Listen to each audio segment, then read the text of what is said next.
बिल्कुल रितु, देखिए जिस तरीके से प्रधानमंत्री नरेंद्र मोदी का ये इस इंडिया एनर्जी वीक की शुरुआत की है, यहाँ पर ये एक बहुत बड़ी पहल है, खास तौर पर न सिर्फ भारत के लिए बल्कि पूरे विश्व के लिए।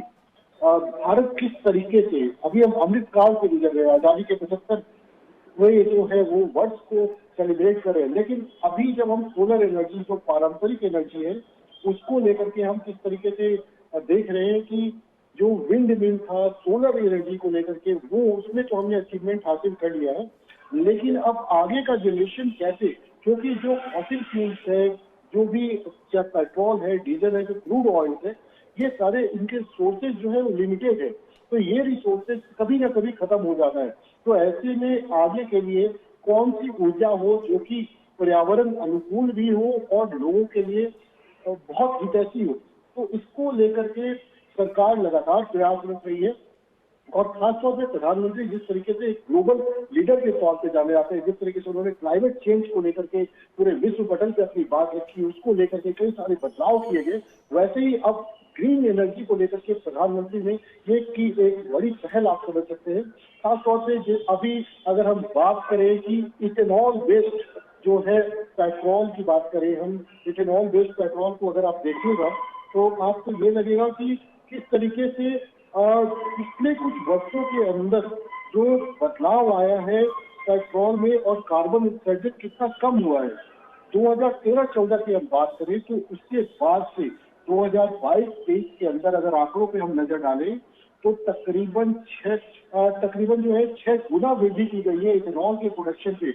और इथेनॉल कहाँ से आता है, इथेनॉल कैसे बनाते हैं, ये एक बड़ी बात है। तो इथेनॉल जो है ये किसान तैयार करते हैं, यानी कि जो दूसरा लक्ष्य है हमारा कि प्रधानमंत्री ने जो कहा था कि किस तरीके से किसानों की आमदनी को बढ़ाई जाए, दुगनी की जाए, उस दिशा में ये कितना बड़ा परिवर्तन होगा। किसानों की आमदनी बढ़ाने के लिए लगातार केंद्र सरकार की कई योजनाएं, जो किसान हितैषी योजनाएं, वो तो जमीनी स्तर पर हम देख ही रहे। अब जब इथेनॉल को लेकर के 1G, 2G और 3G की हम बात करते हैं तो 1G टेक्नोलॉजी क्या था, थोड़ा सा मैं इस बारे में आपको बताना चाहूंगा दर्शकों को कि 1G जो टेक्नोलॉजी थी अनाज यानी कि शुगर केन की बात करें, चावल की बात करें, गेहूं की बात करें, बाजरे की बात करें, मकई की बात करें, इनसे तैयार किया जाता था। यानी किसान जो अनाज तैयार करते थे इससे जो है इथेनॉल को रेडी किया जाता था और पेट्रोल के साथ मिक्स किया जाता था। 2G टेक्नोलॉजी उसके बाद आती है कि इसमें जो है जो अनाज है उसके अनाज के जो वेस्ट है, यानी कि जब हम चावल गेहूं को उससे अलग कर लेते हैं तो जो पौधा है उसका कोई यूज नहीं होता था, उससे कैसे तैयार किया जाए, उसको कैसे बैम्बू से कैसे तैयार किया जाए, उस टेक्नोलॉजी को हम 2G इथेनॉल कहते हैं। यानी कि जहाँ पे पहले हम 10% से शुरुआत की थी, 8% से, वो 12% पे आ चुकी है, उसको 15% करने की और 20% करने की का जो टारगेट है वो 2025 को रखा गया है। यानी कि 2025 तक जो है 20% वितरण होगा पेट्रोल के अंदर। और कार्बन उत्सर्जन की अगर हम बात करें पिछले कुछ सालों के अंदर 2013-14 के बाद से अभी तक में तो 318 लाख मीट्रिक टन CO2 के उत्सर्जन में कमी आई है।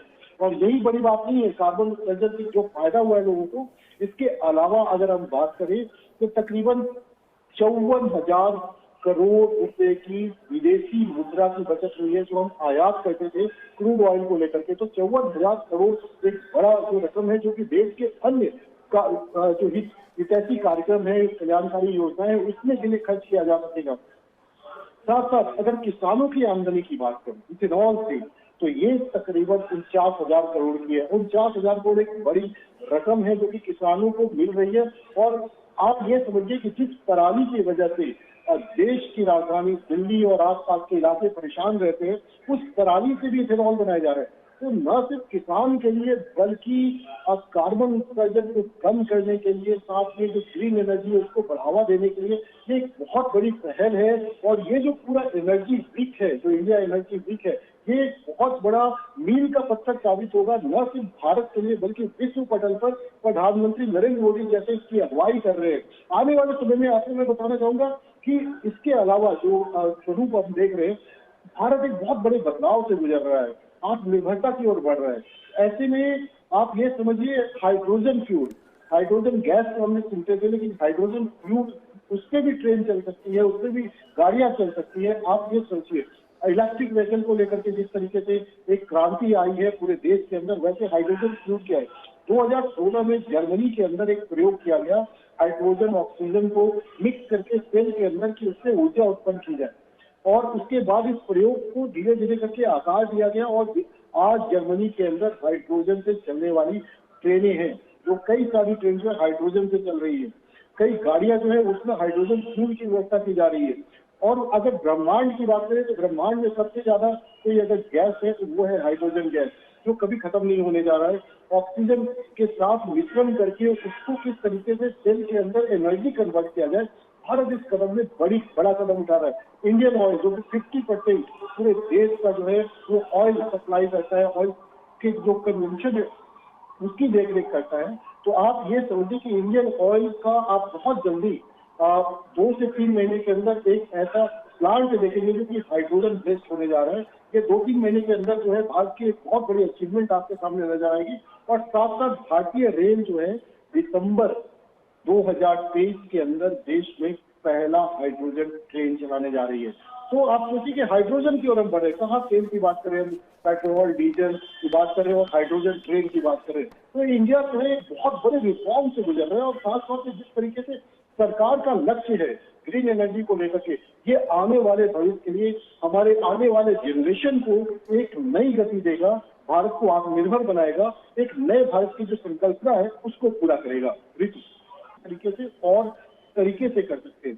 तो इंडियन ऑयल ने एक प्रोडक्ट बनाया है जिसे कहते हैं अनबॉटल्ड, यानी अनबॉटल्ड को जिसे जिसका मतलब है कि सिंगल यूज प्लास्टिक को कपास के जो वेस्ट है और पॉलिस्टर के साथ मिक्स करके उससे वर्दी यानी कि कपड़ा तैयार किया जाए। अब क्या है ये कपड़ा, अब आप देखिए कि जो जी। प्लास्टिक हम फेंक देते हैं ज्यादातर समुद्र में कचरे के तौर पर और भी अन्य जगहों पे आप वेस्ट के तौर पर देखते हैं, उनको रिसाइकिल नहीं किया जाता।